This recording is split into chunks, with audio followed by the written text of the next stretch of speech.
안녕하세요. 태성자동차 운전학원입니다. 여러분들이 자동차 운전면허를 취득하실 때에는 1종 보통과 2종 보통 두 가지 운전면허 중에서 먼저 선택하시는 게 필요한데요. 상담하는 과정에서 문의하시는 분들도 계시고 2종 운전면허를 가지고 있지만 추가로 1종 보통 운전면허를 취득하시는 경우도 있습니다. 때로는 교육 진행 중간에 종별을 변경하시기도 하는데요. 오늘은 두 가지 운전면허로 운전할 수 있는 자동차의 종류를 살펴보고 운전면허 취득을 결정하는 단계에서 여러분들이 알아두셨으면 하는 내용들에 대해 안내드리겠습니다. 먼저 1종 보통을 살펴보면 15인승 이하의 자동차와 12톤 이하의 화물 자동차까지 운전할 수 있는 면허입니다. 1종 보통은 수동 변속기로만 취득이 가능한데요. 1종 보통을 자동 변속기로 취득하는 것에 대한 소식은 뒤에서 다시 이야기하도록 하고요. 2종 보통은 승차정원 10인승 이하의 자동차와 적재 중량 4톤 이하의 화물 자동차까지를 운전할 수 있는 면허입니다. 우리는 자동 변속기로 취득하기 때문에 자동 변속기만 운전이 가능하다는 조건이 붙는데요. 2종 운전면허는 수동으로 취득하는 것도 가능은 하지만 현실적으로는 수동 면허가 필요하신 경우 1종 보통을 선택하시는 게 일반적이라서 이번 영상에서도 2종 보통은 자동 면허를 기준으로 말씀드리겠습니다. 여러분들은 1종 보통과 2종 자동 두 가지 운전면허 중에서 어떤 운전면허를 취득하실 계획이세요? 저라면 수동과 자동 모두를 다룰 수 있고 더 큰 차량까지도 운전할 수 있는 1종 보통 운전면허를 취득할 것 같은데요. 같은 이유로 많은 사람들이 이왕 했다는 거 1종 보통 운전면허를 선택했었습니다. 그리고 1996년 2종 운전면허에 자동 변속기 조건이 등장하기 전까지는 디젤 엔진의 특성상 실기 시험에서는 1종 보통이 더 쉽기도 했는데요. 2020년 기준 우리나라의 운전면허 소지자는 1종 보통이 1830만 1557명이고 수동 변속기까지 포함해서 2종 보통은 1212만 8310명으로 지금까지 누적된 숫자에서 1종 보통이 훨씬 많은 것을 알 수 있습니다. 하지만 지금 운전면허를 취득하는 우리의 상황은 예전과는 조금 다른데요. 현재는 운전면허 의무교육 시간이 단축되면서 일주일이면 운전면허를 취득할 수 있는 시대가 되었습니다. 그래서 빠르게 적응할 수 있는 자동 변속기가 조금은 더 유리한데요. 이번에는 조금 전에 살펴본 우리나라 운전면허 소지자의 현황 자료를 기준으로 운전면허 소지자의 증가 폭을 살펴보겠습니다. 2010년과 11년까지는 1종 보통 소지자의 증가가 많았는데요.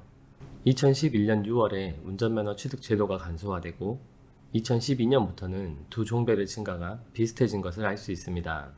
그리고 현재의 운전면허 시험제도가 적용된 2016년부터는 2종 보통 소지자의 증가가 확실하게 많아졌는데요.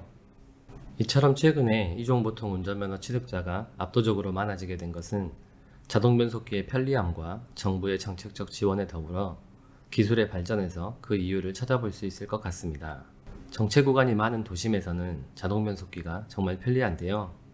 여기에 자동차를 수출해야 했던 우리나라는 자동 변속기 시장에서 규모의 경제를 달성하는 것이 필요했습니다. 그래서 자동 변속기 보급 초기에는 보험료를 할인해 주기도 했는데요. 이런 점들이 상대적으로 차량 가격이 비쌌던 자동 변속기 차량의 보급률을 올리는데 일조했습니다. 그리고 초기에는 승용차뿐이었던 자동 변속기는 기술의 발전을 통해 현재는 카니발이나 스타리아 같은 미니밴은 물론이고 화물 트럭이나 버스 같은 대형 차량들까지도 자동 변속기로 출시되고 있는데요. 이제는 1종 보통 운전면허를 취득하신 분들도 일상에서 수동 변속기를 운전하시는 경우는 거의 없게 되었습니다. 여기에 자동차의 미래인 전기차나 수소차 같은 친환경 자동차들은 구조상 변속기라는 장치가 필요하지 않기 때문에 앞으로는 수동 변속기를 찾는 것이 점점 더 어려워질 것으로 보입니다.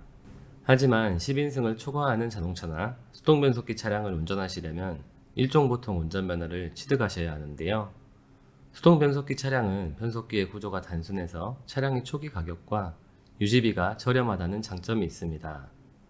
통계를 살펴보면 전 세계적으로는 여전히 수동 변속기 차량의 점유율이 절반에 가까운 것을 알 수 있는데요. 우리나라와 미국과 일본에서는 자동 변속기 차량의 점유율이 매우 높지만 세 나라를 제외하면 아직도 많은 국가에서는 수동 변속기 차량이 적지 않고 그래서 해외에서 운전하시려는 경우 1종 보통 운전면허가 필요할 수 있습니다. 그럼 지금 시점에서 운전면허 취득을 고민하는 우리는 어떤 운전면허를 취득하는 게 좋을까요? 조금은 당연한 결론일 수 있지만 나에게 필요하거나 필요할 수 있는 운전면허를 취득하는 것입니다. 일종 보통이 상위 운전면허이지만 취득의 난이도가 상대적으로 높기 때문에 취득하는 단계에서 추가적인 시간과 비용이 필요할 수도 있고, 2종은 당장 취득하기는 조금 편리하지만 10인승 이하의 자동 변속기만 운전이 가능하다는 한계가 있습니다.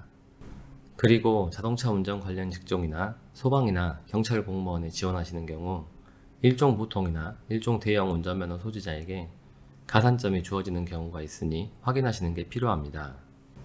한편 이종 보통 운전면허를 취득한 사람이 일종 보통 운전면허를 추가로 취득하는 경우에는 도로주행 교육과 시험에 다시 한번 응시하시는 게 필요하고요. 이종 보통 운전면허를 취득한 사람도 1년이 지나면 일종 대형 운전면허를 취득하는 것이 가능합니다. 최근 경찰청에서는 운전면허 제도 개선 방안 중에 하나로 일종 보통 자동 운전면허 신설에 대한 연구 용역을 진행하고 있다고 하는데요. 이 제도가 시행이 된다면 일종 자동 운전면허를 신규로 취득할 수 있게 되는 것은 물론이고, 현재 신체 검사를 받아서 이종 보통 운전면허를 일종 보통 운전면허로 갱신할 수 있는 것처럼 이종 자동 운전면허를 취득하신 분들도 7년 무사고 경력이 있다면 일종 자동 운전면허로 갱신하는 것이 가능해질 수 있습니다. 지금까지 자동차 운전면허에 대해 살펴보았는데요. 운전면허에 관해서 궁금하신 점이 있으시다면 댓글을 통해서 알려주시면 작은 지식이나마 답변 드리겠습니다. 그럼 저는 다음에 더 도움될 수 있는 내용으로 찾아뵙겠습니다. 시청해주셔서 감사합니다.